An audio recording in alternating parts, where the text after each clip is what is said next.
बलांगीर राजेन्द्र महाविद्यालय platinum jubilee उत्सव को उद्घाटन कर राज्यपाल शिक्षार विकास हेले ही सर्वांगीन विकास हो पार बोली राज्यपाल प्रोफेसर गणेशी लाल कहते।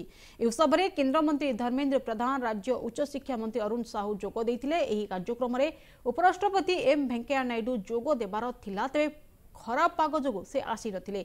राज्य सरकार यह महाविद्यालय को अफिलिएट यूनिवर्सिटी मान्यता देथिबारु केंद्र मंत्री धर्मेन्द्र प्रधान राज्य सरकार को धन्यवाद देइछन्ति। 27 तारीख रु 31 तारीख जाए बलांगीर गांधी स्टाडियम परिसर में पालित हेबो राजेन्द्रयान। एथिरे महाविद्यालय छात्र छात्री समेत राज्य तथा राज्य बाहर रोथबा हजार हजार संख्यार पुरातन छात्र छात्री जोग देवार कार्यक्रम रही। Hundreds and thousands of sun lights in the sky. The radiance may not resemble the appearance of the Lord Prabhu Jagannatha. I am the shelterer of the world.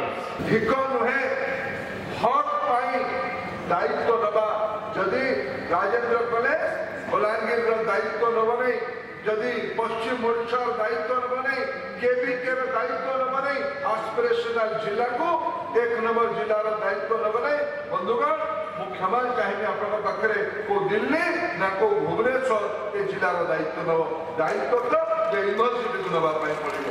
Affiliated university भाବରେ घोषणा करा सहिछि अर्थात प्लाटिनम जुबली सबुठारु बड़ उपहार Rajendra college समस्त को मिली।